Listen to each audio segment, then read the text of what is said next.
In this segment, I want to talk about 2 or 3 exercises that we do that I like to use in preparation for a lead or lead change. So as I ride this horse forward, I want control over his ribs and his hindquarters, because really the hindquarters is where that lead starts at. So I'm going to ask my horse as I walk, I'm going to move my leg to position 3, and I'm going to ask him to bring his hip this direction. Keep his nose straight, move his hip. Now I don't want his shoulder, there we go. I didn't want his shoulder to follow his hip. I just want his hip to step over. Let me show you as I ride towards you. I'm going to take his hip this direction. Just put my leg in position 3. Nope, not the shoulder, so hold that out with the rein. And the inside leg, there we go. And just move the hip over, okay? So what do I mean hold the shoulder out? That, you see this hand? This leg is right here, toe turned out. The horse naturally wants to take his body away from the pressure. So what am I doing? I'm taking this rein and saying, nope, that shoulder, the door is closed. This leg says, nope, those ribs, the door is closed. They can't go. Only the hindquarters can move over there. So again, I'll do that going away from you and back towards you. Okay, so I'm going to move my horse's hip to the right here. We don't need to speed up, just move that horse's hip to the right. Hold the shoulders out and just move the hip out of your way. So as I come back towards you, watch this right hip going that direction. Left leg position 3.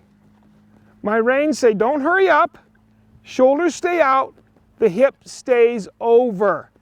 To me, having that kind of control over your hindquarters is really crucial for your advanced performance maneuvers. How do I get that? How did I get there? Okay, we're going to go back and we're going to work our horse on his turn on the forehand. I'm going to ask him just to move his nose slightly to the inside and hip to the outside. We've talked about that before. And ride out of it. The next time I do that, I'm going to keep his nose straight. There's his nose straight, hip to the outside. And as his hip comes around, we got to move forward. We're not going backwards. I bring his nose over slightly to the inside and walk out. Okay, just get that last step in the turn on the forehand and bring his nose slightly to the inside and walk out of it, okay? So, nose really straight, left leg says take your hips to the right. As he's taking his hips to the right, I just take his nose slightly to the right. Don't let his shoulders go, right there, walk out of it. You have to be aware of the horse's whole body. And people tell me all the time, they say, Ken, I can't feel my horse's body. Yes, you can. A more appropriate answer is, Ken, I don't feel my horse's body. That's true because you don't think about it. Right there, that shoulder, stop it. How did I stop it? With that rein and that leg. Turn on the forehand and finish the turn on the forehand with his nose right there to the right and walk off. And pretty soon, what's happening is that horse is getting conditioned to move his hip and his nose the same direction. Hold that shoulder rather, out and move the hip over and walk out. Stay nice and soft. This exercise will do a ton for you, not just your horse, because you will start feeling your horse's body. If you're working on this at home and you don't know what you're doing, you've never done this before, get somebody to watch you. Explain to them what you're doing. Your horse naturally takes the banana shape like this. You want him to take it like that, okay? You want to reverse the banana shape. Move his hip out here and take his nose over there. You have to make that, so we're taking the shape from here, adding our leg to position 3, right here, and inverting the shape, switching the horse's body around like that and creating a C that he's moving into. He moves away from a C very naturally. It's very easy to teach the side pass. Much more difficult to teach the half pass where he looks to the right and takes his hip to the right. But it's a really good exercise and one that I really recommend that you use on your horse. Once I have that exercise going good, then I want to do an exercise I call inside out. And this is another exercise I show it to you to walk because it's easier for you to see, but I really want you to practice this at a walk first and then a trot. I want you to imagine that sitting at home in your chair, you're 12 o'clock right now. Okay, you're the top of the circle, that's the bottom of the circle. As I come around the circle, when I get to the bottom of the circle, I want to take my outside the circle leg and start pushing him to you. Right here. Nope, not a pivot.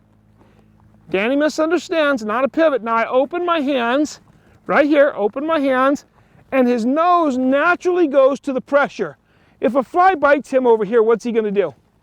He's going to reach around and bite it to get rid of it. So as I come around here, I'm going to do the same thing now. You're the bottom of the circle this time. Left leg says start moving your body to the right. Then I open my hands and I let him bring his nose to the left because he's reaching for that. I call it inside out. Why is this even relevant to you? Because when you turn your horse inside out, you're moving his rib cage. Outside leg, no, we're not pivoting. Just half passing your way, open my hands. I don't turn his nose, I let him turn his nose. Because when he turns his nose, he yields his rib cage to me. As he turns his nose, he gives me that rib cage. And I need to be able to move that rib cage for my fly and lead change. Right here, I take that leg, push on it, open my hands, and right there, he's looking towards the camera, and we are getting this horse to move inside out. Pick him up to a jog. As I come around here, put my leg on him, oh, nose gets up, gets a little anxious. Right there, let him come through. He doesn't have to get too worried about it. Put my leg on him, open my hand up, he brings his nose right over here. Don't misunderstand the situation. Don't for a minute believe that I'm turning his nose. I'm letting his nose turn. Let me show you. Right here, his nose is bent left. I put my right leg on him. We come into the circle. I open my hand up. He looks right. We come to the right. My left leg on him. Oh. Move him through there. He looks left. I let him come to the left. And what's happening is my horse is learning to move his body and get fluid through his ribs, okay? Now, I'm going to show you another exercise that I love to use in preparing for the lead change. We change directions with his tail, okay? I'm going to make a figure 8, and I'm going to move his tail to change directions. So I'm going to come around here, our figure 8, we make a circle to the left, and then right here we will change directions to the right. So as I come around here, I'm going to take my leg right here and switch it back to position 3. His nose stays to the left, and I keep pushing position 3 until right there his tail gets closer to the camera, and then I bring his nose over, okay? Was it perfect? No, that was our first try. So as we come across here, right leg position 3, I push his tail away from the camera, and when his tail gets way out front of his shoulders, then I let his shoulders come. It's similar to inside out, but a little bit different, and it's really what you're doing in a lead change. When you're loping and you ask for a fly and lead change, one of the huge mistakes people make is diving their horse's shoulders. I don't want my horse's shoulders diving. I want him to stay straight. So what I do is I teach him to change directions in his hind end. So as we come across here, he's bent to the left. My right leg says move your tail to the right.